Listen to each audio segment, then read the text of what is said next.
নাতি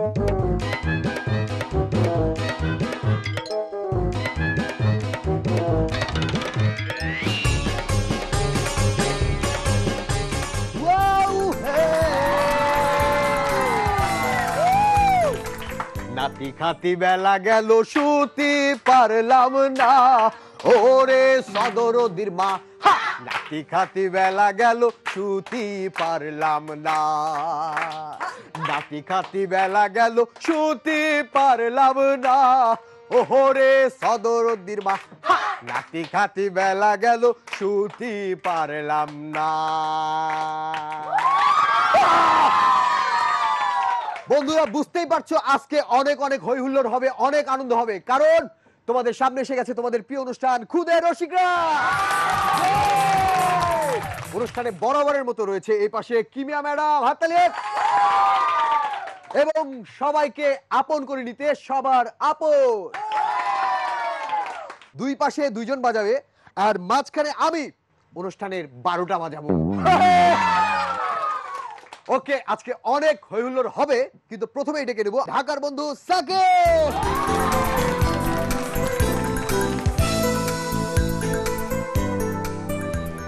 এক পথচারী পল্টুকে দেখে বলল, আরে পল্টু না, তোমাদের বাড়িটাই তো ভুইয়া সাহেবদের বাড়ির কাছে, তাই না? জি না, ভুইয়া সাহেবদের বাড়িটাই আমাদের বাড়ির কাছে। ওই একই হলো। কিভাবে এক হয় বলুন? গরু ঘাস খায় আর ঘাস গরু খায়, দুটো কি এক কথা? বলো তো, টেবিলে যদি 5টি মাছি থাকে তাহলে একটি মেরে ফেলা হয় আর কয়টা থাকবে? একটা থাকবে। সবগুলো উড়ে যাবে, শুধু মরাটাই পড়ে থাকবে। রাস্তায় দুই লোক ঝগড়া করছে, এক থাপ্পড় মেরে তোকে লন্ডন পাঠিয়ে দিব, আর আমি তোকে এক থাপ্পড় মেরে দিল্লি পাঠিয়ে দিব। ঠিক সেই মুহূর্তে এক ভদ্রলোক বলল, আমাকে আস্তে একটা মারুন, মুই অঙ্কুর যাবো। একদিন সম্রাট আকবর বললেন, বলো তো বীরবল, দিনের বেলায় আলো আর রাতের অন্ধকার হয় কেন? জাহাপনা, এই প্রশ্নটা একজন পাগলকে জিজ্ঞেস করলে পারতেন, সে কারণেই তো তোমায় জিজ্ঞেস করছি। কেমন লাগলো তোমাদের? এ পর্যায়ে ডেকে নিচ্ছি পাবনার বন্ধু আরাম। একদিন হুমায়ুন স্যার তনয়কে বললেন, তুই এত বড় হয়েছিস, তাও গুরুর জায়গায় গরু লিখে রেখেছিস। স্যার, তাই বলে কি ওটা আপনি কাটবেন? কাটবো না তো কি? না মানে আপনি শিক্ষক হয়েও গরু কাটবেন? লোকে কি বলবে স্যার? একদিন ক্লাসে দিদা স্যার অপোজিট ওয়ার্ড অর্থাৎ বিপরীত শব্দ পড়াতে গিয়ে মাহিরকে জিজ্ঞাসা করলেন, আই মাহির, বলো তো উজানের বিপরীত শব্দটা কি? কেন স্যার? ভাটি। আচ্ছা, ভালো হয়েছে বসো, মন্দ হয়েছে ওঠো, অভদ্র ভদ্র, ক্লাস থেকে বেরিয়ে যাও, ক্লাসে ঢোকো। আশ্চর্য তো স্যার, আশ্চর্যের বিপরীত শব্দ তো আপনি আমাদের কাউকে শিখাননি, এটা বেশ কঠিন স্যার। একদিন ক্লাসে তাসিনের টিচার সবাইকে বললেন, সবাই খুব মন দিয়ে শুনো, কালকে আমি সূর্যের উপর ক্লাস নেব, সবাই কিন্তু উপস্থিত থাকবে। ম্যাম, আমি উপস্থিত থাকতে পারবো না। কেন? ওমা, সূর্য অত দূরে? আমার মা তো আমাকে কখনো অত দূরে যেতে দেবেন না। একদিন পায়েল মামা ফায়ার স্টেশনে ফোন করলেন, ফায়ার ব্রিগেড জলদি আসুন, আমার বাসায় আগুন লেগে গিয়েছে। স্যার, আপনি কোথায় থাকেন? কেন? আমারই বাড়িতে। আচ্ছা, আমরা ওখানে কি করে যাব? কেন? ফায়ার সার্ভিসের গাড়িতে করে। একদিন একটি রেস্টুরেন্টে দুই দেশের দুই চাপাবাজ কথা বলছে। আপনি জানেন আমাদের দেশে এত শীত পড়েছে 30টা কম্বল গায়ে দিয়ে শুতে হচ্ছে। এ আর এমন কি? আর আমাদের দেশে এত ঠান্ডা পড়ে যে গরুর দুধ না দিয়ে আইসক্রিম দিচ্ছে। কেমন লাগলো তোমাদের বলো? আচ্ছা ম্যাডাম, আপনার তো কোনো খারাপ লাগেনি নাকি? অনেক ভালো লেগেছে। হ্যাঁ, আমাদেরও ভালো লেগেছে। এবার আমরা নিয়ে নিব ছোট্ট একটা বিরতি।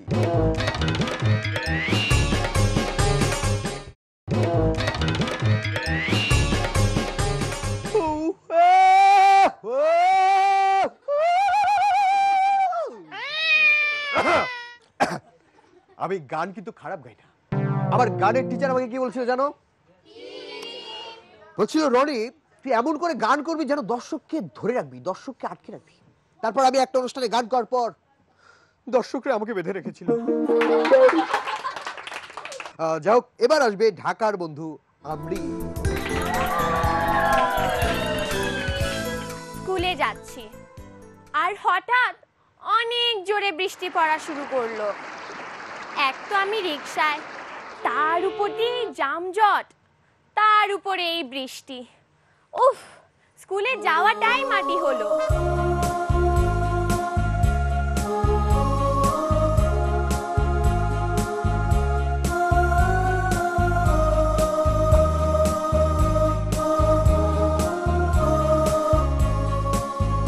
যদি সারাদিন বৃষ্টি হয়, পথে এক হাঁটু জমে জল, স্কুল যাওয়াটাই মাটি হয়, টাইম মেইনটেইন হয় বিকল।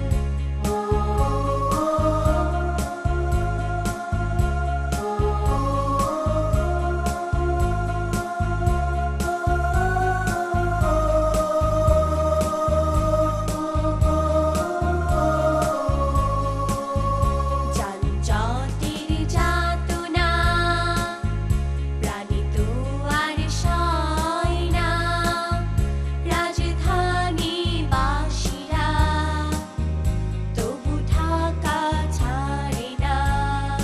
উফ,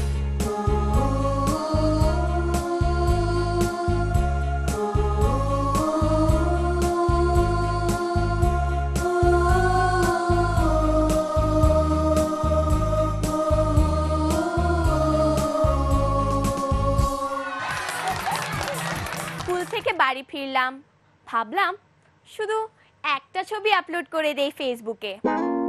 আম্মু এই দেখে চিৎকার দিয়ে উঠলো, এই মেয়ে, খাওয়া নাই নাওয়া নাই, খালি ফেসবুক, উঠা।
ও বাবা, এই গান করতে গিয়ে এদিকে হারমোনিয়ামের দুটো রিড শেষ, ওদিকে কিবোর্ডের অবস্থা কাহিল।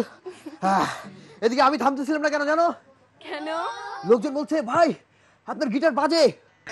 আমি বাজাতে আসি বলে বাজে, আরো বাজে, আমি আরো বাজাচ্ছি। পরে শুনলাম না, আমার গিটারটাই খুব বাজে। ও বাবা, দারুণ গান। কেমন লাগলো তোমাদের? তোমাদের একটু বিশ্রাম দিতে এবার ডেকে নিচ্ছি নরেনের বন্ধু প্রিয়ন্তী।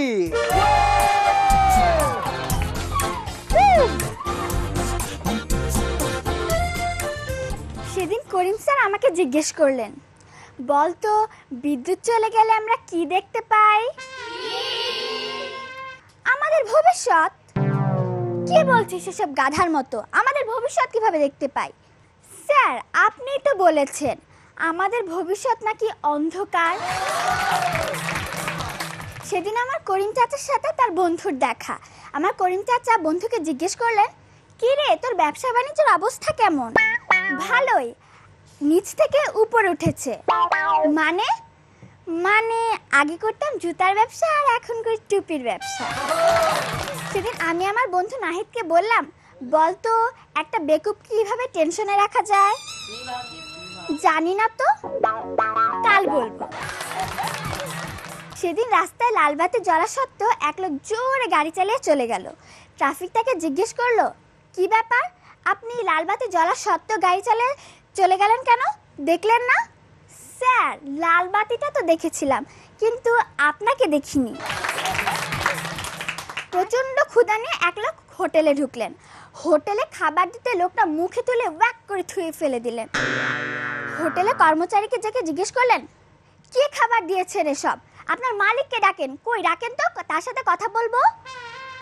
স্যার মালিক তো নেই, সে পাশের হোটেলে খেতে গেছে। কেমন লাগলো বলো? প্রিয়ন্তী, তুমি সত্যি সত্যি আমাদের সবার প্রিয়। অনেক, তোমার জোকস বলা অনেক অনেক সুন্দর। বন্ধুরা তোমাদেরও নিশ্চয়ই ভালো লেগেছে। আর যদি ভালো লেগে থাকে তাহলে একটু অপেক্ষা করো, বিরতির পর আমরা আবার ফিরে আসছি।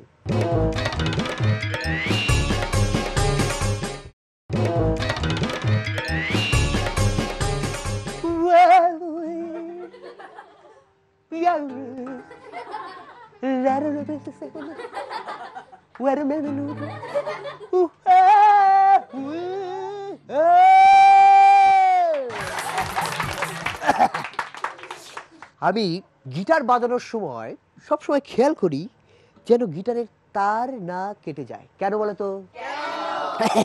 না হলে লোকজন আমাকে তার কাটা বলবে। যাই হোক বন্ধুরা, এবার ডেকে নেব ফরিদপুরের বন্ধু, আসছে বর্ণা।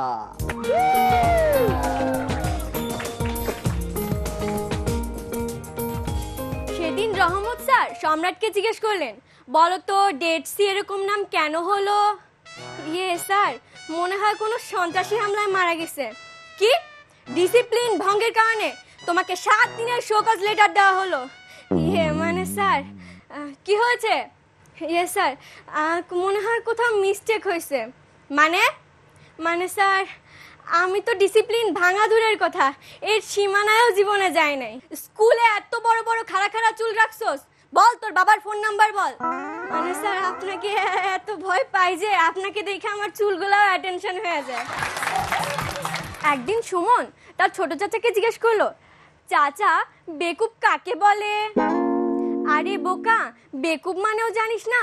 বেকুব তাকেই বলে যার কাছে কিছু জিজ্ঞেস করলে এমন ভাবে উত্তর দেয় যে সে কিছুই বুঝে না। বুঝলি? না চাচা, বুঝতে পারিনি। মকবুল চাচা তার 7 ছেলে 9 মেয়ে এবং নাতি নাতনিদের নিয়ে হরতালের দিন বেড়াতে বের হলো। এমন সময় এক পুলিশ এসে তাদের পথ আটকালো। কি হয়েছে ভাই? 144 ধারা ভঙ্গের কারণে আপনাকে গ্রেফতার করা হচ্ছে। স্যার, আমার অপরাধ? এত বড় মিছিলের নেতা আপনি, এটাই আপনার অপরাধ। গফুর চাচা তার বাড়িওয়ালাকে বললেন, ভাই বৃষ্টি আসলে সব ঘরে পানি ঢুকে যায়। কেন? আমি তো আগেই বলেছিলাম সব ঘরেই পানির সুব্যবস্থা আছে। সেই দিন ছোট চাচা আমাকে বললেন, জানিস তোর চাচির সাথে ঝগড়া হলে শেষ কথাটা আমিই বলি। তাই নাকি? কি কি বলেন চাচা? আমি বলি, ঠিক তুমি যা বলেছো তাই ঠিক। কেমন লাগলো তোমাদের? এবার আরো একটা ধামাকা পারফরমেন্স হতে চলেছে। গ্রামে আর কেন গান করতে যাব না বলো? কেন? কারণ একবার গ্রামে গিয়েছিলাম, সবাই বলছে বাজান বাজান, আমি মনে করছি আমাকে আরো বাজাতে বলছে, আমি আরো বাজাচ্ছি। তখন দেখলাম না, একটা ছেলে তার বাবাকে ডাকছে বাজান বাজান।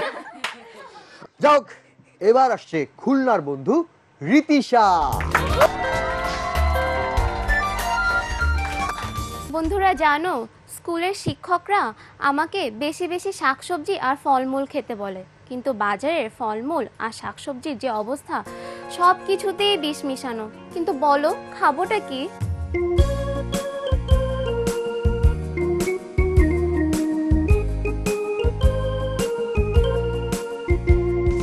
তুমি কি পেয়েছো কবু খাবারে বিষ নয়, সুখের লগনে আমাকে চয়নে ধরণী শান্তিময়, ধরণী শান্তিময়। তুমি কি পেয়েছো কবু খাবারে বিষ নয়, সুখের লগনে আমাকে চয়নে ধরণী শান্তিময়, ধরণী শান্তিময়।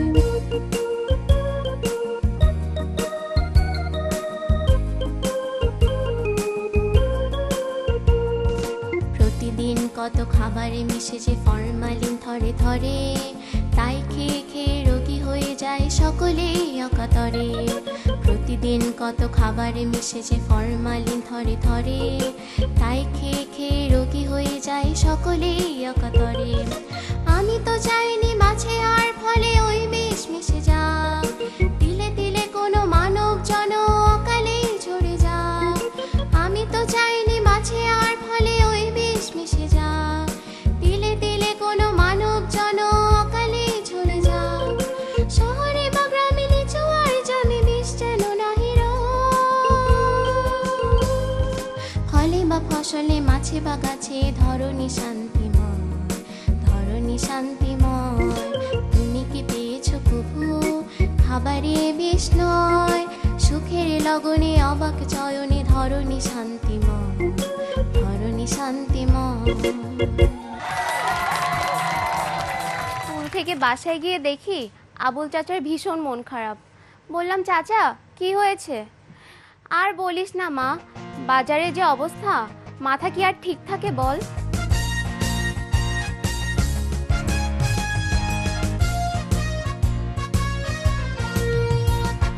বাজার পণ্যের দাম বাড়াইয়া, বেশাতি করে গো ক্রেতা ঠকাইয়া।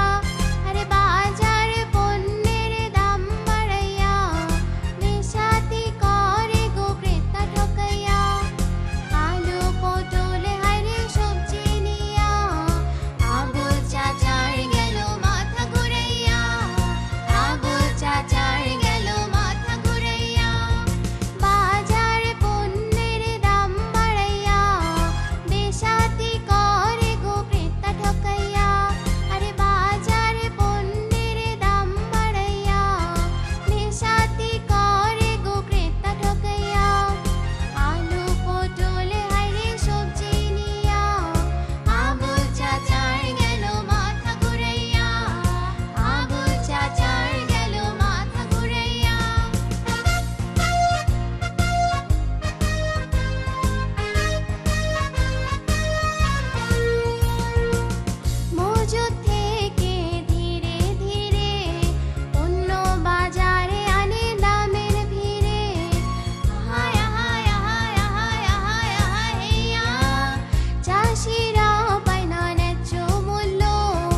দারুণ, কেমন লাগলো তোমাদের?